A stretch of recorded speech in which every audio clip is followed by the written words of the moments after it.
Kwenye kilimo tuna kauli mbiu tunasema kilimo hai, mifugo bora na elimu yenye manufaa. Kilimo hai, mifugo bora, elimu yenye manufaa. Alizungumza Bwana Mwanjisi na wataalamu kuhusu kilimo hai, kueleza kwa ufanisi.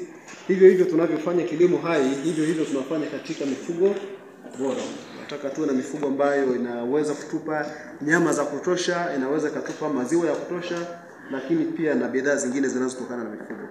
Lakini pia tunaposema elimu yenye manufaa, iwe ni elimu ambayo utaipata wewe, utaenda utaifanyia kazi na itakupa manufaa.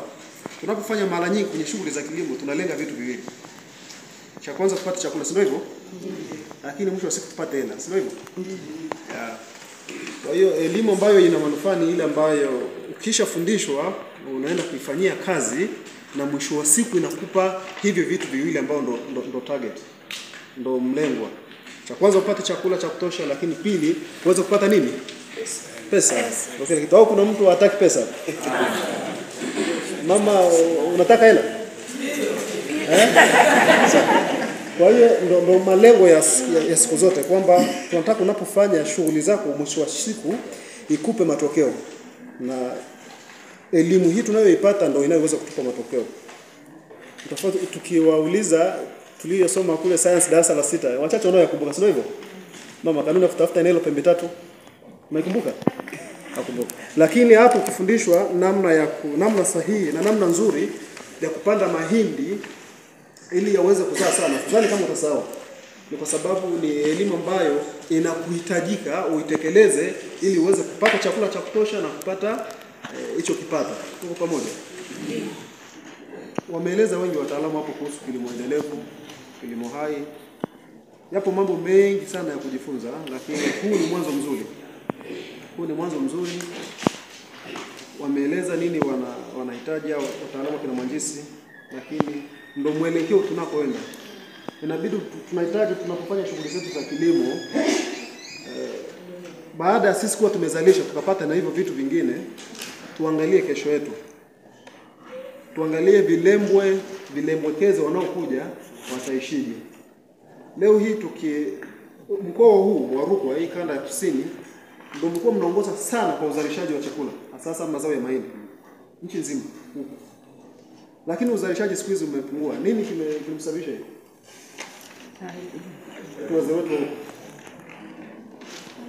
Uzalishaji umekuwaje mpaka moja, ardhi imechoka. Yaani kadri tunavyoendelea kuitumia inachoka, tofauti na ilivyokuwa. Lakini pia gharama za uzalishaji zinaongezeka. Mtendaji mstaafu kwa sababu kuna mke. Kwamba miongoni mwa vitu ambavyo vimepelekea uzalishaji kupungua, cha kwanza ni ardhi zimefanya nini? Zimechoka. Lakini pia gharama za uzalishaji zimeongezeka. Hivi vyote vimepelekea gharama uzalishaji kupungua. Na ni kitu ambacho kiko wazi, kiko sahihi. Udongo kuchoka ni kwa sababu kuna sababu nyingi ambazo zimepelekea udongo kuchoka. Cha kwanza ikiwepo haya matumizi ya mbolea zenye kemikali. Udongo tunasema udongo ni kiumbe hai. Ni kama kiumbe hai. Unazalishwa, unakuwa, unaugua mpaka unafariki. Kwa udongo mashamba yetu mengi, mashamba ni kama hayako mahututi, basi mfanya nini? Yanafariki. Kwa hiyo inabidi tutafute namna, tujifunze, tutafute mbinu ambazo zitafanya ule udongo wetu aidha uko mahututi au ambao umefariki tuweze kufanya nini? Kufufua. Na mbinu pekee tunazoweza kuzitumia ni hizi mbinu alizokuwa wanazisema kina Mwanjisi, mbinu za kilimo hai au kilimo ekolojia au kilimo endelevu. Amezungumzia gharama za uzalishaji. Ili kwenye shughuli zetu za kilimo, ili uweze kupata faida, inabidi gharama za uzalishaji ziwe ni ndogo kuliko kile ulichofanya nini? Yale mapato. Kwa mfano, ili uweze kupata faida nzuri, kama eka moja labda umeweka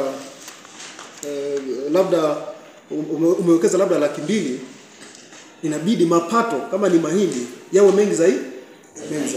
Lakini ukiona kwamba umeweka mbolea 500,000 alafu kapata mahindi ukauza ukapata 500,000 au 600,000, maana yake unaona kwamba kuna mahala kuna tatizo. Kwa hiyo ni kwa namna gani unaweza kupunguza gharama za uzalishaji? Ni kuwa na mbinu mbadala za uzalishaji bila kuhitaji gharama nyingi. Tuko pamoja? Na mbinu hizo ni kama walizokuwa wanasema hapa. Unalima mahindi, unalimaje? Kwa sababu baadhi ya vitu ambavyo vinaweza kukuongezea gharama, labda utahitaji kumwagilia maji, mbolea, madawa.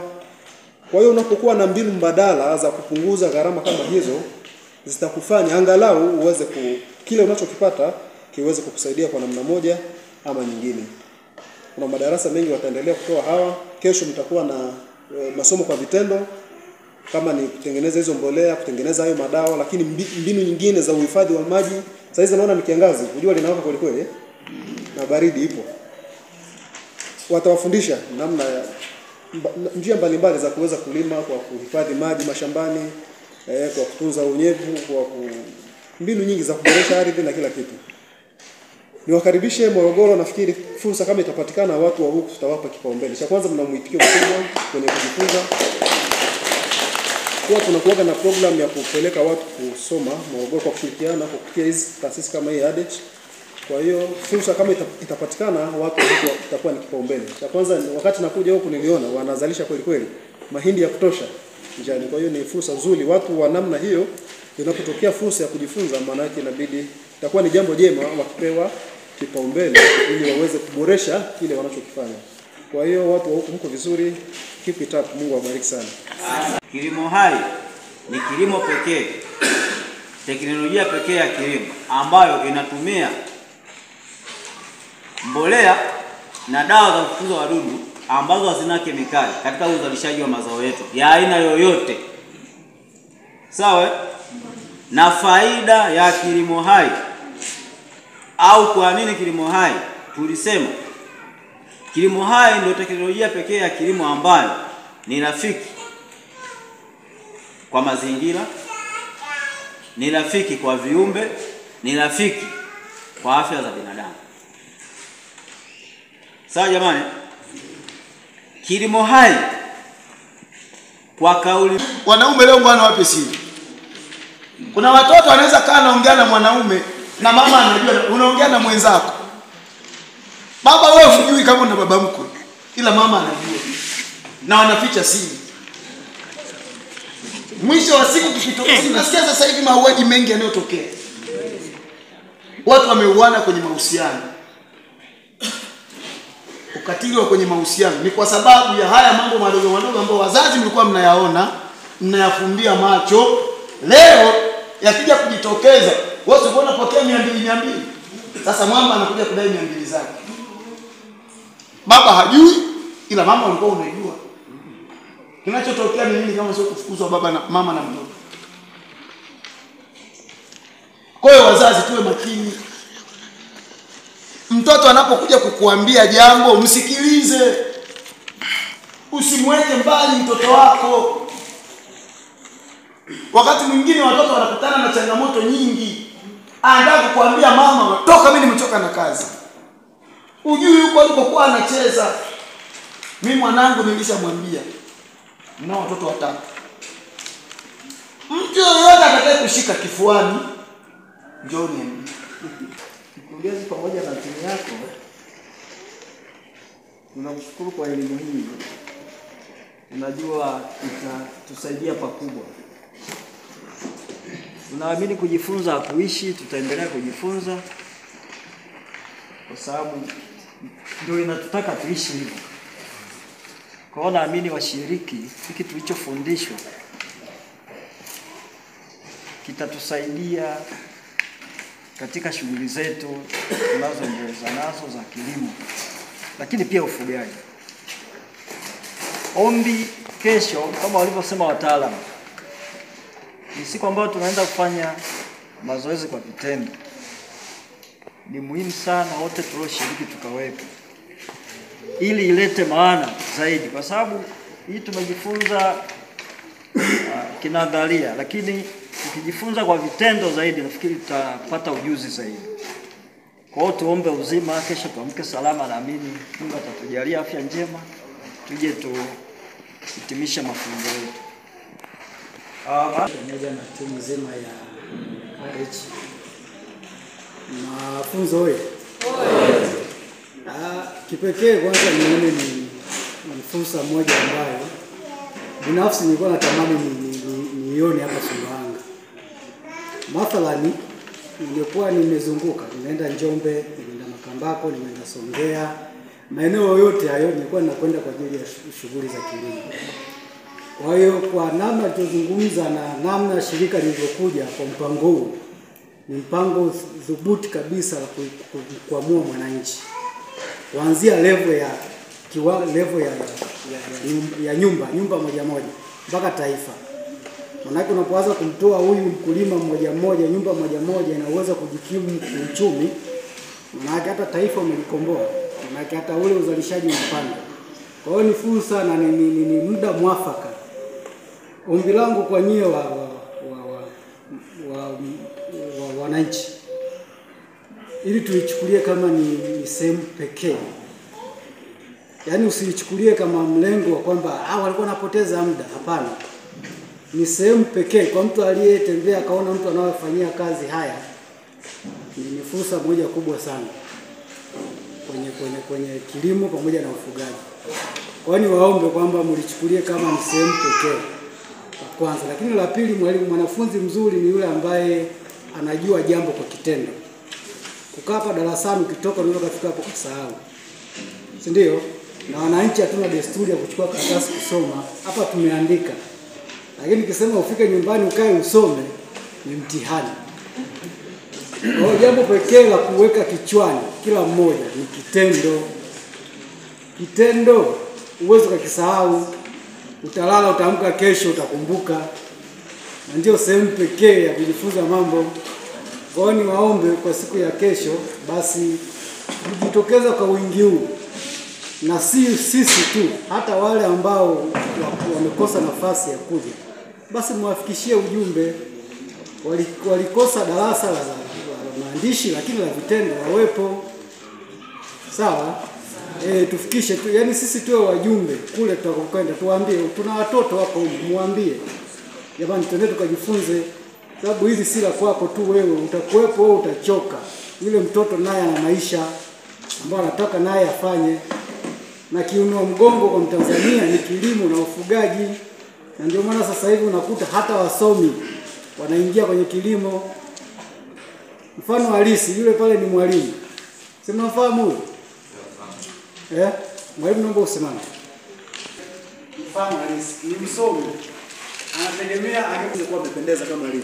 Sawa, asingekuja. Kwa hiyo ameona fursa pekee licha ya kuwa yeye ni mwajiliwa, lakini pia kuna jambo analifanya nje ya ajira yake. Ndio maana ameona muhimu kuja kujifunza haya mafunzo. Wote tuchukue kama ni somo. Kuja kwake mimi nimefurahishwa naye. Ameona wacha atumie muda kwa sababu ndio muda sahihi. Ndio wakati sahihi. Yaani kile kipato anachokipata kitoshi, lazima aingie kwenye ufugaji na kilimo. Kwa hiyo nihitimishe, hii ni fursa ambayo kipekee niwashukuru sana ADECH. Yaani imekuwa ni wakati mzuri. Natamani sana na ninatamani sana haya mambo wakimaliza. Uzuri tutakuwepo na wataalamu wangu hapa, yupo wa kilimo, mifugo. Tutajaribu kuhamasishana tu, tunatembea tuone. Kilichofundishwa kimo yaliomo yamo. Na kama yamo yana faida gani? Maana baadaye tutakuja kuona faida ya mtu mmoja mmoja. Kwa hivyo tulichukulia katika namna ya upekee. Basi kwa pamoja ni washukuru kwa niaba ya wataalamu hapa.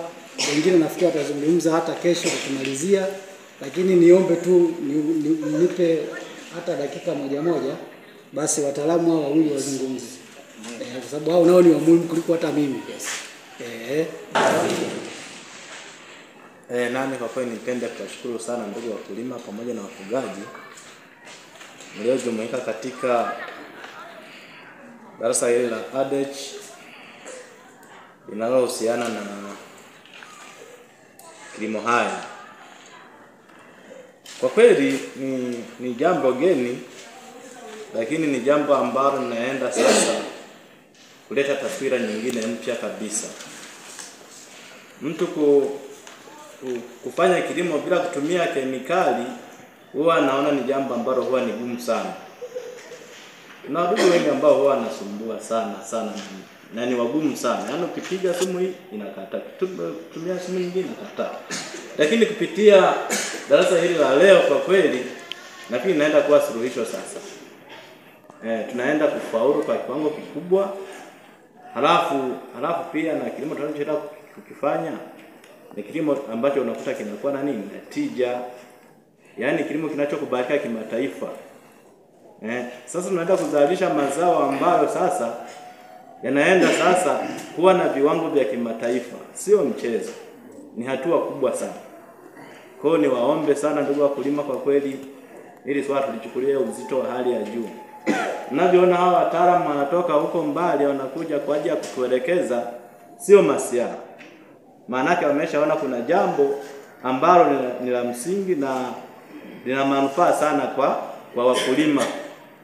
Kwa kweli niombe sana tuzingatie na baada ya hili zoezi sasa huko tunakoenda, hasa kwenye mboga jamani, masuala ya Chinese, nyanya huwa tunahangaika sana. Nyanya zinakula sumu sio kidogo.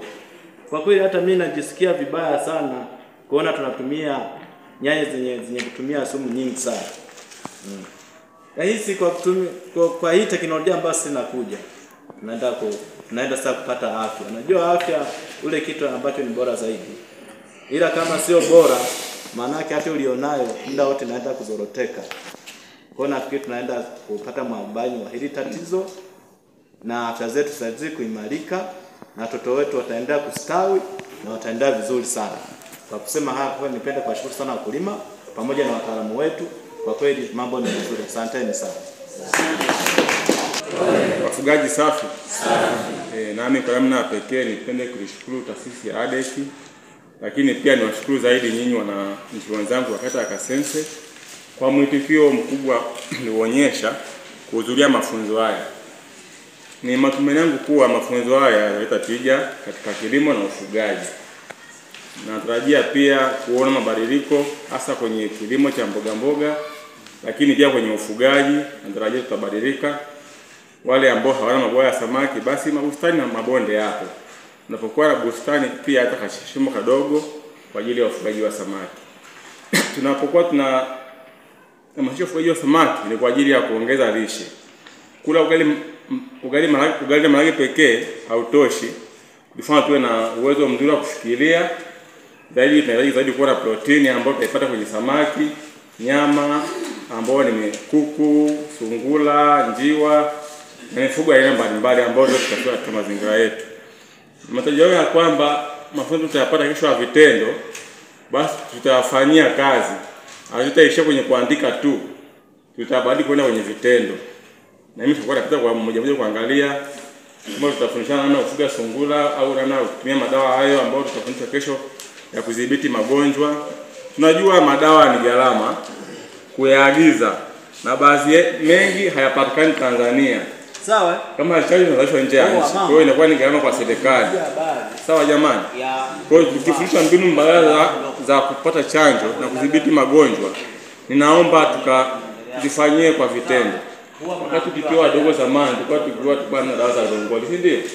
Kwa tunatumia utupa, tunatwanga, tunaenda tunamwagia kwenye. Si ni kweli jamani? Kwa zile elimu zilikuwepo za wazee wetu ambao ndugu zetu wa ADEC waje kuzikumbushia. Kwa tukazifanyie kwa vitendo ili tuweze kupata tija zaidi. Nisio muongeaji sana, ila nipende kuwashukuru sana kwa mwitikio wenu. Na pia niombe kesho tena mwitikie zaidi. Mwambie na ambao hawajafika elimu hizi ambazo zinapatikana kuanzia miaka 0 kwa mataasisi ambazo zinakuwa ni chache, tuje kwa wingi. Nipende kuwashukuru sana, asanteni sana.